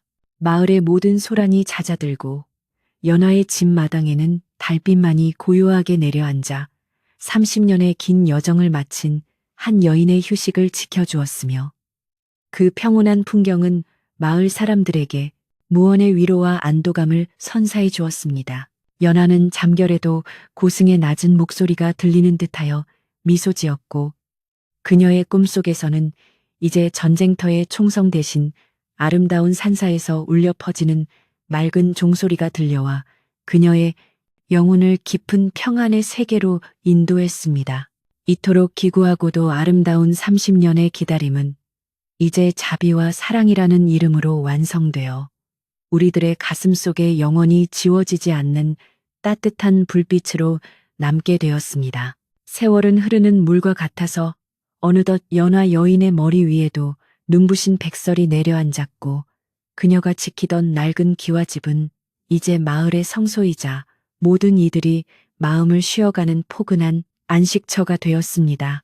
봄바람이 살랑이며 불어오는 어느 화창한 날, 연화는 마당의 감나무 아래에 앉아 새로 돋아나는 잎사귀들을 바라보며 30년 전의 그 모진 기다림과 작년에 있었던 남편과의 재회를 조용히 반추하고 있었습니다. 그녀의 곁에는 이제 더 이상 외로움의 그림자가 머물지 않았으며 대신 마을 아이들의 맑은 웃음소리와 이웃들이 건네는 따뜻한 인사가 그 자리를 가득 채우고 있었으니 이는 참으로 아름다운 삶의 결실이었습니다. 마을 사람들은 이제 연화 여인을 단순히 박서방의 아내로 기억하는 것이 아니라 고결한 인품과 자비심을 지닌 마을의 큰 어른으로 받들며 어려운 일이 있을 때마다 그녀를 찾아와 조언을 구하고 마음의 위안을 얻곤 했습니다. 연화는 찾아오는 이들에게 항상 따뜻한 찻잔을 내밀며 그들의 이야기에 귀를 기울였고 그녀의 온화한 말 한마디는 맺힌 가슴을 풀어주는 신비로운 힘을 발휘하여 마을의 화목을 다지는 소중한 밑거름이 되었습니다. 사람들은 그녀의 집을 지날 때면 자신도 모르게 마음이 경건해짐을 느꼈고 그녀가 뿜어내는 은은한 향기는 마을 구석구석까지 번져나가 사람들의 거친 마음을 부드럽게 어루만져 주었습니다. 과거에 연화를 괴롭히고 재산을 탐냈던 장 씨는 이제 마을에서 가장 부지런하고 정직한 일꾼으로 거듭나 연화의 집보수와 택감 마련을 도맡아 하며 진심 어린 속죄의 길을 걷고 있었는데 그의 변화는 마을 사람들에게 큰 귀감이 되었습니다. 장 씨는 매일 아침 연화의 마당을 정성껏 쓸며 보살님 덕분에 제가 짐승의 탈을 벗고 비로소 사람이 되었습니다라고 고백했고 연화는 그런 그를 향해 인자하게 웃으며 과거는 지나간 바람이니 이제는 앞날의 선행에만 전념하시라고 따뜻하게 다독여 주었습니다. 이러한 용서와 화해의 풍경은 마을의 오랜 갈등을 치유하는 명약이 되었고 마을은 그 어느 때보다 단단한 결속력을 자랑하며 평화로운 나날을 이어갔습니다. 어느덧 해가 뉘엿뉘엿 저물어가는 저녁 무렵 연화는 마을의 노인들과 함께 나눌 소박하면서도 정성이 가득 담긴 저녁 공양을 준비하기 위해 부엌으로 향했는데 그녀의 손길은 마치 춤을 추듯 경쾌하고 정갈하게 움직였습니다. 그녀는 텃밭에서 갓 따온 신선한 나물들을 다듬고 가마솥에 불을 지펴 구수한 쌀밥을 지으며 이 음식을 드실 이웃들의 건강과 행복을 빌었으며 부엌 가득 퍼지는 밥 냄새는 마을 사람들의 고단한 하루를 위로해주는 향기로운 선물이 되었습니다. 연화에게 요리는 이제 단순한 가사노동이 아니라 자신의 사랑과 자비를 이웃에게 전달하는 숭고한 수행의 과정이었기에 그녀는 밥 한 톨에도 지극한 정성을 쏟아부었습니다. 최영감과 감내 할머니를 비롯한 마을의 원로들이 연화의 집대마루에 모여 앉아 두런두런 이야기를 나누며 연화가 차려낸 저녁상을 마주했는데 그 밥상 위에는 화려한 산의 진미는 없었지만 주인의 따뜻한 마음이 배어 있어 세상 그 어느 진찬보다도 풍성해 보였습니다. 최영감은 수저를 들며 연화야, 네가 우리 곁에 있어 주어 정말 고맙네. 자네의 그 깊은 마음이 우리 마을을 이토록 따뜻하게 만들어 주었어. 라며 감동 섞인 찬사를 보냈고 다른 노인들도 고개를 끄덕이며 연화의 노고를 치하했습니다. 연화는 부끄러운 듯 미소 지으며 이 모든 것이 저를 아껴주신 어르신들과 이웃분들 덕분이라며 공을 돌리는 겸손한 모습을 보여주었습니다. 식사를 마친 후 사람들은 달빛이 은은하게 내려앉은 마당에서 차를 나누며 고승이 된 박서방의 이야기를 나누었는데 이제 그 이야기는 슬픈 전설이 아니라 한 남자의 위대한 결단과 한 여인의 숭고한 기다림이 빚어낸 아름다운 신화로 기억되고 있었습니다. 연화는 남편이 떠나간 그 길을 가리키며 그분은 비록 제 곁을 떠나셨지만 그분의 가르침과 자비는 여전히 제 가슴 속에 살아계십니다. 라고 말하며 이제는 남편을 향한 집착에서 완전히 벗어나 보편적인 인류애로 승화된 자신의 마음을 차분하게 들려주었습니다. 사람들은 연화의 말을 들으며 진정한 사랑이란 소유하는 것이 아니라 상대방의 길을 축복해주는 것임을 다시 한번 깨닫게 되었습니다. 밤이 깊어지자 마을 사람들은 하나둘씩 집으로 돌아갔고 마당에는 다시 연화 여인과 은은한 달빛 그리고 그녀의 오랜 친구인 감나무만이 남아 고요한 정적 속에서 서로의 존재를 확인하며 평화로운 시간을 보냈습니다. 연화는 고승이 주고 간 염주를 손에 쥐고 마당을 천천히 거닐며 오늘 하루도 무사히 보내게 해주신 하늘의 은혜에 감사하며 자신을 스쳐 지나간 수많은 인연들이 모두가 부처님의 가르침이었음을 깊이 깨달았습니다.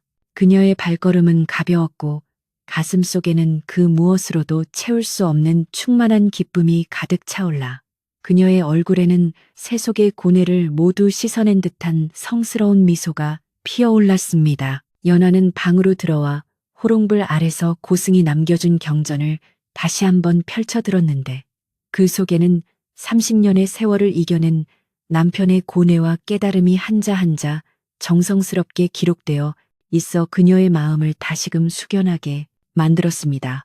그녀는 경전을 읽으며 남편이 겪었을 전장의 참혹함과 그 고통을 이겨내고 고승이 되기까지의 험난한 여정을 마음으로 함께 걸었으며 그 과정에서 남편에 대한 마지막 남은 연민의 바뜩 찌꺼기마저도 깨끗이 씻어낼 수 있었습니다. 연화에게 이 책은 단순한 종이 뭉치가 아니라 남편과의 영혼의 대화이자 자신의 영혼을 맑게 씻어주는 생명수와도 같았기에 그녀는 매일 밤 이 책을 읽으며 하루를 경건하게 마무리했습니다. 이제 연화 여인의 집은 마을 사람들에게 없어서는 안 될 소중한 장소가 되었으며 아이들은 그곳에서 지혜를 배우고 어른들은 그곳에서 위안을 얻으며 마을 공동체의 중심적인 역할을 훌륭하게 수행해 나갔습니다. 연화는 자신의 남은 생을 오로지 이웃을 위해 헌신하기로 다짐하며 매일 새벽 가장 먼저 일어나 마을의 평안을 위해 정화수를 떠놓고 기도하는 일을 한 번도 거르지 않았습니다. 그녀의 기도는 바람을 타고 마을 구석구석에 닿아 아픈 이들의 고통을 줄여주고 외로운 이들의 마음을 채워주었으며 마을은 해가 갈수록 더욱 풍요롭고 인정이 넘치는 살기 좋은 곳으로 변모해 갔습니다. 어느덧 다시 가을이 찾아와 마당의 감나무에 주홍빛 감들이 탐스럽게 익어갈 무렵 연화는 마을 사람들을 모두 초대하여 큰 잔치를 열었는데 그 잔치는 단순히 수확을 기뻐하는 자리가 아니라 고승이 다녀간 지 1년이 된 날을 기념하는 뜻깊은 자리였습니다. 연화는 가장 잘 익은 감들을 골라 고승이 머물고 있는 먼 사찰로 보낼 준비를 하며 그 감들이 남편의 갈증을 달래주고 그의 수행에 작은 보탬이 되기를 간절히 빌었습니다. 마을 사람들은 저마다 음식을 장만해 와서 연화의 마당에서 노래 부르고 춤추며 즐거운 시간을 보냈고 그 흥겨운 풍경은 산 너머까지 울려 퍼져온 세상을 환하게 밝혀주는 듯한 착각을 불러일으켰습니다. 잔치가 끝나고 깊은 밤 연화는 홀로 툇마루에 앉아 떨어지는 낙엽 소리를 들으며 자신의 30년 기다림이 결코 헛되지 않았으며 오히려 그 고통의 시간들이 있었기에 오늘의 이 평화가 더욱 빛나는 것임을 마음 깊이 체득했습니다. 그녀는 가슴속에 간직한 구리 가락지를 꺼내어 달빛에 비추어 보며 여보, 이제 저는 당신을 보내드립니다. 당신은 당신의 길에서 저는 제 길에서 서로의 영혼을 응원하며 살아가요라고 나지막이 속삭였습니다. 그 순간 하늘에서 별똥별 하나가 길게 궤적을 그리며 떨어졌고 연화는 그것이 남편이 보내온 마지막 인사라고 믿으며 비로소 마음속에 남아있던 작은 미련까지도 완전히 내려놓을 수 있었습니다. 연화 여인의 이야기는 이후로도 수많은 세월 동안 마을의 전설로 남아 전해졌으며 후세 사람들은 그녀의 집을 가리켜 사랑과 자비가 완성된 곳이라 칭송하며 그녀의 고결한 정신을 기리는 사당을 세워 그 뜻을 대대로 이어갔습니다.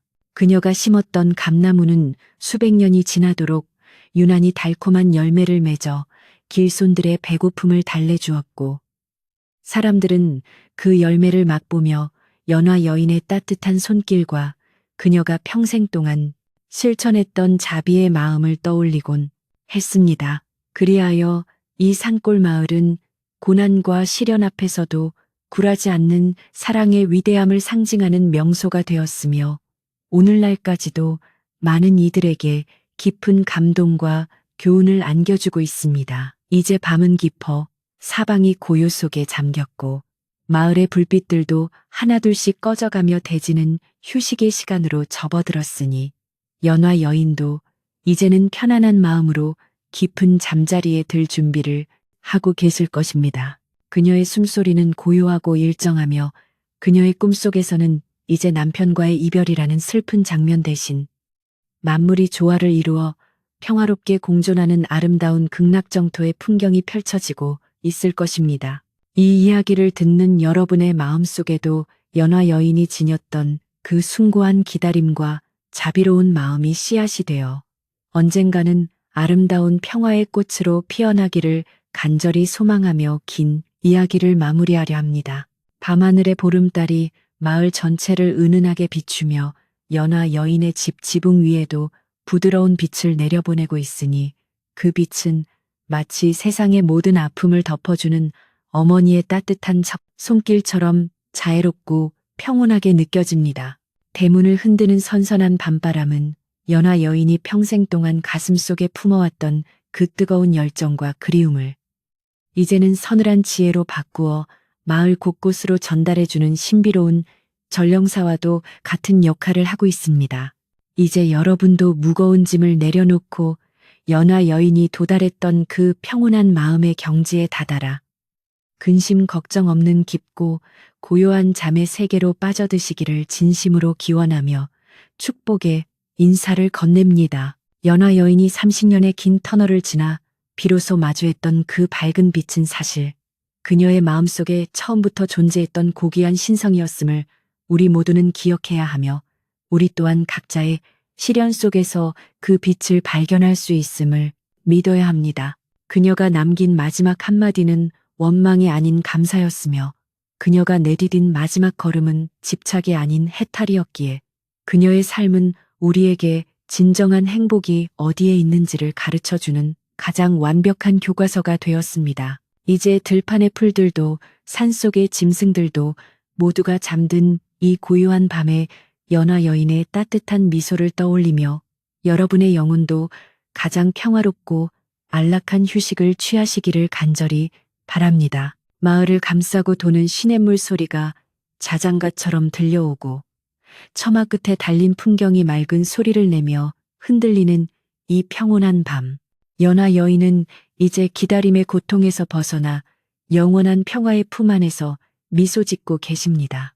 그녀의 이야기가 여러분의 가슴속에 따뜻한 위로가 되었기를 바라며 그 위로가 내일의 희망을 일구는 든든한 버팀목이 되어 여러분의 삶을 더욱 풍성하고 아름답게 가꾸어 나가기를 마음 모아 빌어봅니다. 이제 모든 소리를 낮추고 마음의 창을 닫으며 연화 여인이 도달한 그 고요한 정적의 세계로 함께 들어가 평온한 잠을 청하시기를 바라며 이야기의 대단원을 내리고자 합니다. 30년의 세월을 뛰어넘어 마주한 부부의 기구한 운명은 결국 비극이 아닌 숭고한 승리로 끝이 났으며 그 승리는 칼과 창이 아닌 오직 사랑과 용서 그리고 지극한 정성으로 일궈낸 가장 위대한 기적이었습니다.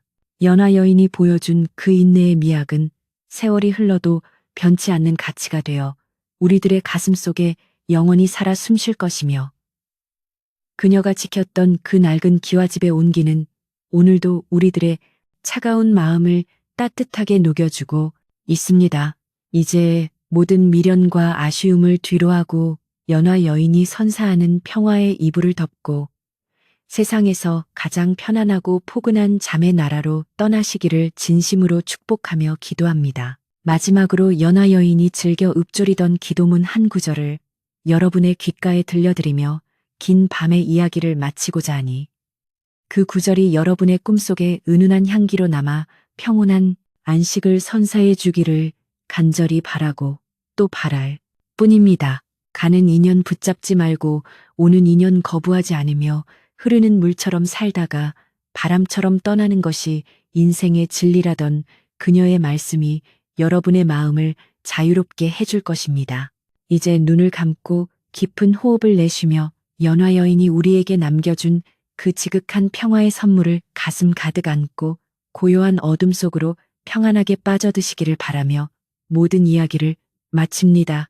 아주 오랜 시간이 흐른 뒤에도 이 마을의 전설을 들은 사람들은 달빛이 유난히 밝은 밤이면 연화 여인의 집마당에서 은은한 향기가 난다고 믿었으며 그 향기를 맡은 이들은 누구라도 마음의 평화를 얻었다고 전해지고 있습니다. 이제 여러분의 방 안에도 그 신비로운 향기가 가득 퍼져나가 여러분을 깊고 평온한 잠의 세계로 인도할 것이니 아무런 걱정 없이 마음을 푹 내려놓고 편히 쉬시기를 바랍니다. 연화 여인의 숭고한 사랑과 고승의 자비로운 축복이 오늘 밤 여러분의 머리맡에 머물며 가장 달콤하고 평화로운 꿈을 꾸게 해줄 것을 믿어 의심치 않으며 이제 안녕히 주무십시오. 이제 모든 이야기가 끝났으니 마음속에 등불을 끄고 연화 여인이 30년간 가꾸어온 그 정갈한 마당의 고요함을 여러분의 가슴 속으로 가져와 평온한 안식을 누리시기를 바라며 마지막 인사를 올립니다. 그녀의 일편단심과 고승의 해탈이 만난 이 기적 같은 이야기가 여러분의 잠자리를 축복하는 가장 아름다운 자장가가 되었기를 소망하며 깊고 고요한 밤의 정적 속으로 여러분을 안내합니다. 이제 모든 걱정을 잊고 연화 여인의 따뜻한 품 안에서 세상에서 가장 편안한 잠을 주무시기를 바라며 이야기의 마지막 문장을 맺으려 하니 부디 평온하고 행복한 꿈을 꾸시기를 진심으로 기원합니다. 마을 입구의 노거스도 마당의 감나무도 그리고 연화 여인의 마음도 이제 모두가 하나가 되어 고요한 달빛 아래 깊은 잠에 들었으니 여러분의 영혼 또한 그 평화로운 풍경 속의 일원이 되어 가장 안락한 휴식을 취하시길 바랍니다. 30년의 기다림 끝에 찾아온 이 평화는 여러분의 마음 속에도 이미 자리하고 있으며 단지 여러분이 그 평화를 발견해 주기를 기다리고 있을 뿐이니 이제 마음을 열고 그 평화로운 안식의 품으로 뛰어드시길 바랍니다. 이 밤이 다가도록 여러분의 곁을 지키는 연화 여인의 따뜻한 미소가 여러분을 가장 안전하고 행복한 꿈의 나라로 인도할 것임을 믿으며 고요히 인사를 마칩니다. 하늘의 별들이 하나둘씩 눈을 감고 새벽을 기다리는 이 시간, 연화 여인의 기도는 여전히 은은한 향기가 되어 온 세상을 덮어주고 있으며 그 자애로운 기운이 여러분의 지친 몸과 마음을 정성껏 치유해 줄 것입니다. 이제 더 이상 고통도 슬픔도 없는 연화 여인의 그 평온한 나라에서 여러분의 영혼이 자유롭게 논일며 가장 깊고 풍요로운 안식을 누리시기를 다시 한번 진심으로 축원하며 긴 밤의 긴 이야기를 여기서 맺습니다. 여러분의 잠자리에 부처님의 자비와 연하 여인의 사랑이 가득하기를 바라며 이제 모든 소리를 거두고 고요한 침묵의 세계로 여러분을 정중히 초대하며 물러갑니다. 연하 여인은 이제 자신의 소임을 다하고 평온하게 잠드셨으며 그녀가 남긴 사랑의 불씨는 우리들의 가슴 속에서 영원히 꺼지지 않는 지혜의 등불로 남아 우리들의 앞길을 환하게 밝혀줄 것이니 부디 안심하고 잠드셔도 좋습니다. 그녀는 마지막으로 우리에게 기다림은 끝이 아니라 새로운 시작이라는 소중한 가르침을 남겼고 그 가르침은 이제 여러분의 꿈속에서 아름다운 꽃으로 피어날 것이니 부디 평안하고 행복한 밤 되시기를 바랍니다. 이토록 기구하고 아름다운 이야기를 끝까지 들어주신 여러분의 정성에 감사하며 연하 여인의 축복과 함께 세상에서 가장 평온한 잠의 나라로 떠나시기를 빌며 이야기를 마칩니다.